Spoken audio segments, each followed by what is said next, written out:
नमस्कार, दिन भर की हाइलाइट्स को लेकर हाजिर है सुजस आवाज राजस्थान। सुजस पॉडकास्ट में मेधा से आप सुन रहे हैं प्रदेश की प्रमुख खबरें। नजर सबसे पहले आज की हेडलाइंस पर। मुख्यमंत्री भजनलाल शर्मा की केंद्रीय मंत्री CR पाटिल से मुलाकात, जल योजनाओं पर हुआ मंथन।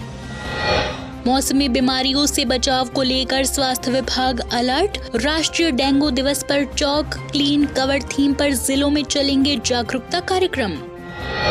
और राजस्थान दुग्ध उत्पादन में बनाएगा नए कीर्तिमान, गिर नस्ल सुधार की दिशा में बड़ा कदम। और अब सुनिए खबरें विस्तार से।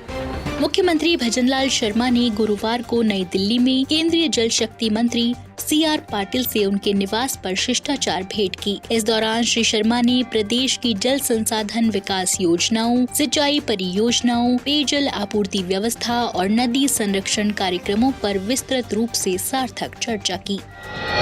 मुख्यमंत्री भजनलाल शर्मा के 19 मई के प्रस्तावित अलवर दौरे की तैयारियों की गुरुवार को पर्यावरण एवं वन राज्य मंत्री स्वतंत्र प्रभार संजय शर्मा ने समीक्षा की। उन्होंने जिला मुख्यालय पर सरस डेयरी मैदान में प्रस्तावित किसान सम्मेलन और मोती डूंगरी में महाराणा प्रताप की प्रतिमा के अनावरण कार्यक्रम के सभा स्थल का दौरा कर तैयारियों का जायजा लिया। वन राज्य मंत्री ने संबंधित अधिकारियों को निर्देश दिए कि दोनों कार्यक्रम स्थलों पर ग्रीष्म ऋतु को ध्यान में रखते हुए छाया, पेयजल, बैठक व्यवस्था, बैरिकेडिंग और सभी व्यवस्थाएं समय पर पूर्ण कर लें। उन्होंने सभा स्थल पर समुचित साफ सफाई व्यवस्था, मेडिकल टीम, जल शौचालय, सुरक्षा व्यवस्था, यातायात और पार्किंग की व्यवस्था सुनिश्चित करने के निर्देश दिए। इसके बाद प्रतिदिन पौधा लगाने के अपने संकल्प के तहत सर्किट हाउस में पौधरोपण कर पर्यावरण संरक्षण का संदेश दिया।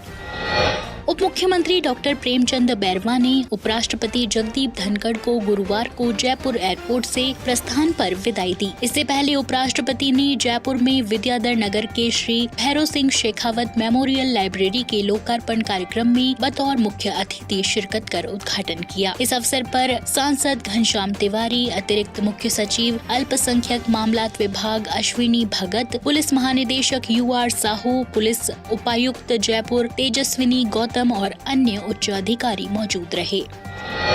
राज्य सरकार द्वारा बेटियों को शिक्षा प्रोत्साहन स्वरूप प्रदान की जा रही स्कूटी योजना के ग्रामीण और शहरी क्षेत्रों की छात्राओं के जीवन में नया उत्साह और आत्मविश्वास भरा है। ये पहल न केवल छात्राओं की उच्च शिक्षा तक पहुंच को आसान बना रही है, बल्कि उन्हें आत्मनिर्भर और सशक्त बनाने की दिशा में भी बड़ा कदम है। सपनों की सवारी, बेहतर भविष्य की तैयारी की थीम पर आधारित ये योजना अब उम्मीदों का दुपहिया बन गई है।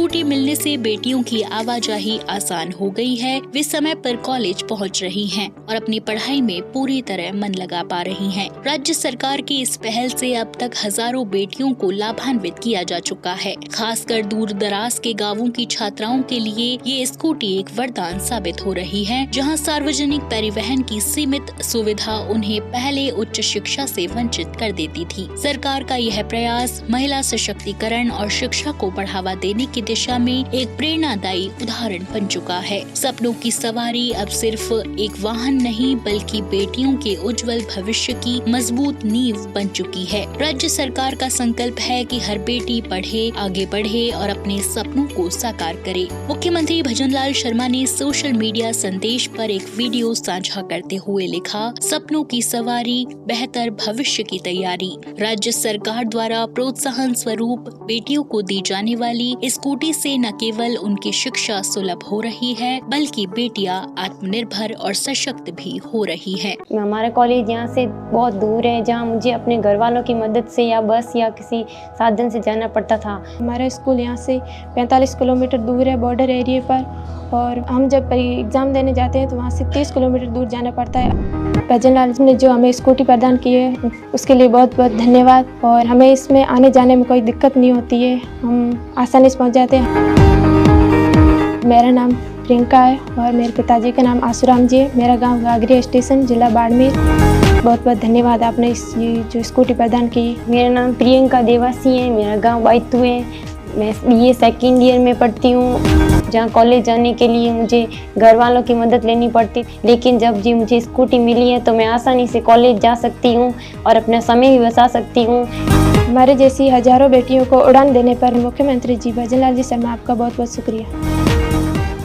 चिकित्सा एवं स्वास्थ्य मंत्री गजेंद्र सिंह खीवसर के मार्गदर्शन में चिकित्सा एवं स्वास्थ्य विभाग मौसमी बीमारियों की रोकथाम के लिए प्रभावी कदम उठा रहा है। मौसमी बीमारियों की रोकथाम और जन समुदाय को जागरूक करने के लिए national vector borne disease control कार्यक्रम के अंतर्गत राष्ट्रीय डेंगू दिवस 16 मई के लिए निर्धारित theme check clean cover step to defeat dengue पर विभिन्न गतिविधियां आयोजित की जाएंगी। इस संबंध में सभी जिलों को आवश्यक दिशा निर्देश दिए गए हैं। चिकित्सा एवं स्वास्थ्य विभाग की प्रमुख शासन सचिव गायत्री राठौड़ ने बताया कि सभी मुख्य चिकित्सा एवं स्वास्थ्य अधिकारियों को अपने अधीनस्थ क्षेत्रों में निर्धारित थीम पर विद्यार्थियों, कर्मचारियों और जन समुदाय को जागरूक करने के लिए IIC गतिविधियां जैसे पोस्टर, नारा लेखन, पैम्पलेट और सोशल मीडिया के माध्यम से जागरूक करने के निर्देश दिए गए हैं। साथ ही जिला स्तरीय टास्क फोर्स की बैठक करने और अधिक प्रभावित क्षेत्रों में अभियान के माध्यम से अंतर विभागीय समन्वय के साथ मच्छर रोधी गतिविधियां सुनिश्चित करने के भी निर्देश दिए गए हैं।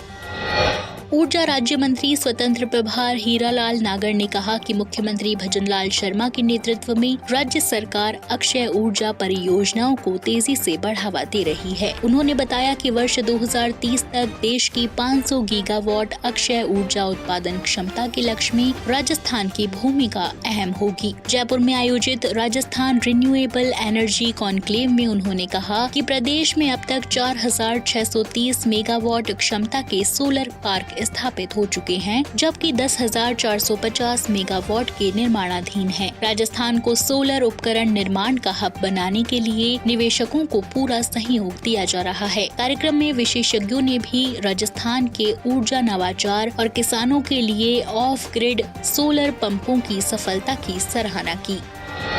वह दिन दूर नहीं जब दुग्ध उत्पादन में उत्तर प्रदेश को पछाड़कर राजस्थान पहले पायदान पर आ जाएगा। पशुपालन विभाग ने राष्ट्रीय गोकुल मिशन के तहत ब्राजील से आयोजित उच्च गुणवत्ता वाले गिर नस्ल के सांडों के सीमन डोजेस का वितरण प्रदेश के 23 जिलों में शुरू कर दिया है। पशुपालन मंत्री श्री जोराराम कुमावत ने कहा कि यह सीमन मात्र 100 रुपए में उपलब्ध कराया जा रहा है, जिससे दुग्ध उत्पादन औसतन 50 लीटर प्रतिदिन तक बढ़ाया जा सकेगा। प्रथम चरण में 2680 डोज वितरित किए जा चुके हैं और अगले चरण के लिए 10,000 डोज का प्रस्ताव केंद्र सरकार को भेजा गया है। इस पहल से प्रदेश की गिर नस्ल की गायों का कृत्रिम गर्भाधान कर उच्च गुणवत्ता वाले बछड़े उत्पन्न होंगे और डेयरी उद्योग को नई गति मिलेगी। पंचायती राज मंत्री मदन दिलावर ने कहा कि ग्रामीण क्षेत्रों को स्वच्छ बनाने के लिए राज्य सरकार प्रतिबद्ध है। उन्होंने बताया कि देश में पहली बार राजस्थान ने basic schedule of rates BSR पर ग्राम पंचायतों में साफ सफाई कार्यक्रम के टेंडर जारी किए हैं, जिससे प्रत्येक ग्राम पंचायत को सफाई के लिए औसतन 1 लाख रुपए प्रति माह दिए जा रहे हैं। श्री दिलावर ने इंदिरा गांधी पंचायती राज संस्थान में आयोजित प्रेस वार्ता में कहा कि यह पहल पूरे देश के लिए एक मिसाल है। सफाई कर्मचारियों को न्यूनतम मजदूरी अधिनियम के तहत नियमानुसार भुगतान किया जाएगा और ओवर टाइम पर दुगुनी दर पर मानदेय दिया जाएगा। उन्होंने स्पष्ट किया कि प्रतिबंधित प्लास्टिक के भंडारण या बिक्री पर सख्त कार्रवाई की जाएगी। राष्ट्रीय खाद्य सुरक्षा अधिनियम NFSA के तहत 26 जनवरी 2025 से पोर्टल फिर से शुरू होने के बाद अब तक 28,14,942 नए लाभार्थियों के नाम सूची में जोड़े जा चुके हैं। राजस्थान खाद्य सुरक्षा संशोधन नियम 2025 के तहत प्रत्येक नए लाभार्थी के लिए eKYC करना अनिवार्य किया गया है। eKYC नाम जुड़ने की तिथि से 3 माह के भीतर पूरी करानी होगी। निर्धारित समय सीमा में प्रक्रिया पूरी नहीं करने पर लाभार्थी का नाम सूची से खुद ही हटा दिया जाएगा। eKYC प्रक्रिया निकटतम उचित मूल्य दुकान पर जाकर की जा सकती है। खाद्य विभाग द्वारा सभी नए लाभार्थियों को SMS के माध्यम से सूचना दी जा रही है। यदि किसी लाभार्थी का आधार नंबर राशन कार्ड से लिंक नहीं है तो वह www.food.rajasthan.gov.in पर जाकर स्वयं लिंक करा सकता है। समय पर eKYC कराएं और योजना का लाभ सुनिश्चित करें। तो सुजिस पॉडकास्ट में आज इतना ही। मेधा को दीजिए इजाजत, कल फिर होगी आपसे मुलाकात। तब तक के लिए नमस्कार।